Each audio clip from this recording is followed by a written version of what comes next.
بسم اللہ الرحمن الرحیم۔ قول حضرت سلیمان فارسی۔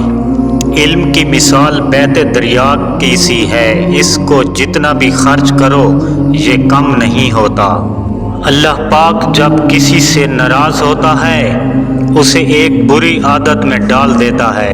جو اپنوں کو دھوکے میں رکھتے ہیں وہ غیروں سے ٹھوکر کھاتے ہیں۔ شخصیت میں عاجزی نہ ہو تو معاملات میں اضافہ علم کو نہیں بلکہ تکبر کو جنم دیتا ہے۔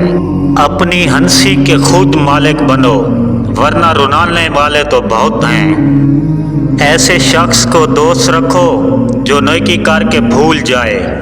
نبی کریم صلی اللہ علیہ وآلہ وسلم نے فرمایا، صدقہ برائی کے 70 دروازوں کو بند کرتا ہے۔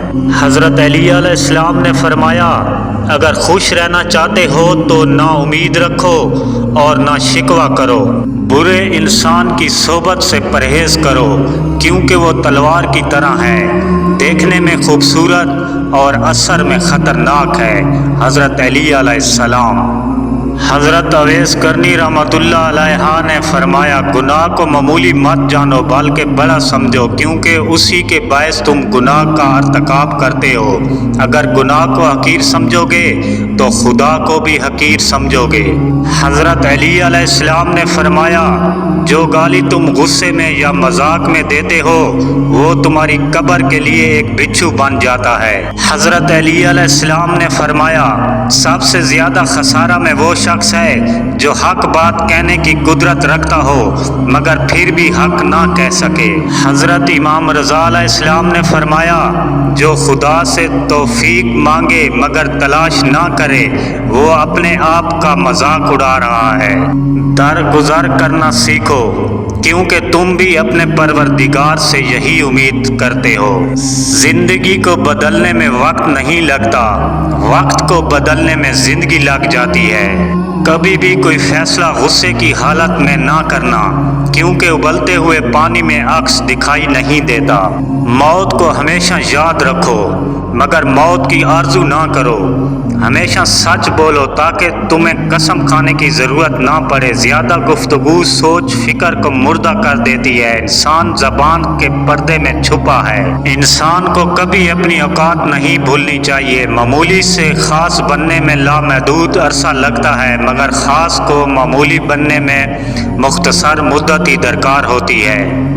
دعا دستک کی طرح ہے اور مسلسل دستک سے دروازہ کھل ہی جاتا ہے۔ دولت زندگی کے لیے ہے لیکن آج کے انسان کی زندگی صرف دولت کے لیے ہے۔ جن لوگوں کو مان نہ رکھنا آتا ہو وہاں الفاظ ضائع کرنے سے بہتر ہے انسان مسکرا کر خاموش ہو جائے۔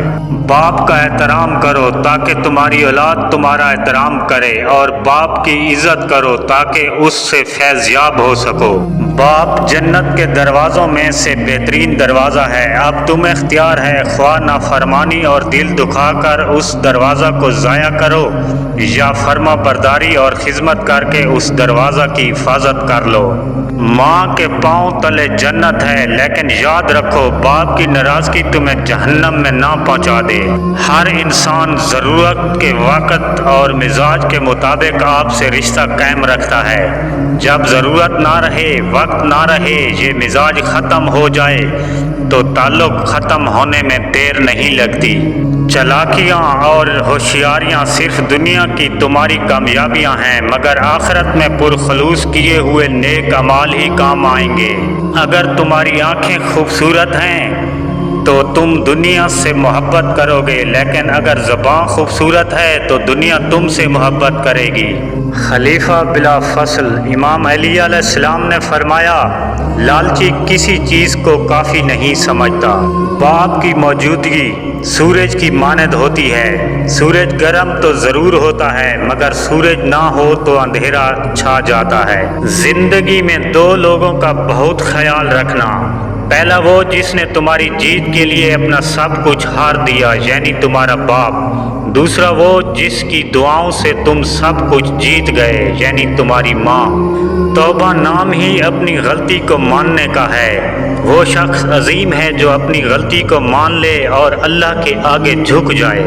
مجھے تعریف سے زیادہ تنقید کرنے والے پسند ہیں، کیونکہ ان کی چبھتی باتوں سے جب میرا سینہ چھلنی ہوتا ہے تو مجھے اپنی اصلاح کرنے میں آسانی ہوتی ہے۔ حضرت علی علیہ السلام نے فرمایا، ایک دوسرے سے بغض نہ رکھو کیونکہ یہ ہر خیر و برکت کے زوال کا باعث ہے۔ حضرت علی علیہ السلام نے فرمایا، مذہب سے اگر انسانیت اور خدمت نکال دی جائے تو عبادت باقی رہ جاتی ہے، جس کے لیے رب کے پاس فرشتوں کی کوئی کمی نہیں۔ بہنوں کی کفالت کا بدلہ جنت۔ رسول اللہ صلی اللہ علیہ وسلم نے فرمایا، جس شخص کی 2 بہنیں ہوں وہ جب تک اس کی زیر کفالت رہیں اور وہ شخص اس کے اچھا سلوک کرے، ان کی وجہ سے وہ شخص جنت میں داخل ہو جائے گا۔ مولا کائنات حضرت علی علیہ السلام نے فرمایا، جس کی عقل کم ہو جاتی ہے اس کی گفتگو کا انداز خراب ہو جاتا ہے۔ حضور پاک صلی اللہ علیہ وآلہ وسلم نے فرمایا، جو آدمی تھوڑی سی روزی پر راضی ہو جاتا ہے اللہ تعالیٰ اس کے تھوڑے سے عمل پر راضی ہو جاتا ہے۔ ابو ذر رضی اللہ عنہ کہتے ہیں کہ رسول اللہ صلی اللہ علیہ وسلم نے فرمایا، اللہ تعالیٰ فرماتا ہے، جو شخص مجھ سے زمین بھر گناہوں کے ساتھ ملے گا اس حال میں کہ وہ میرے ساتھ کسی کو شریک نہ ٹھہراتا ہو تو میں اس کے گناہوں کے برابر بخشش لے کر اس سے ملوں گا۔ سانسوں کا رک جانا ہی موت نہیں ہے، وہ انسان بھی مرا ہوا ہے جس نے غلط کو غلط کہنے کی ہمت کھو دی ہے۔ دل کے دروازے کبھی بھی مکمل بند نہ کریں، غلطیاں انسانوں سے ہی ہوتی ہیں۔ بعض لوگ واپس لوٹنا بھی چاہتے ہیں لیکن انہیں دروازے ہی بند ملتے ہیں۔ مال یا جان کا چلا جانا نقصان نہیں، انسان کا سب سے بڑا نقصان کسی کی نظر سے گر جانا ہے۔ رسول اللہ صلی اللہ علیہ وسلم نے ارشاد فرمایا، جو شخص جتنا معاف کرے گا اس کی اتنی ہی عزت بڑھے گی، بس معاف کیا کرو تاکہ اللہ تمہیں عزت سے نوازے۔ آخر میں گزارش ہے کہ میرے چینل کو سبسکرائب کر دیجئے گا۔ اللہ نگہبان۔ دعا گو ساگر۔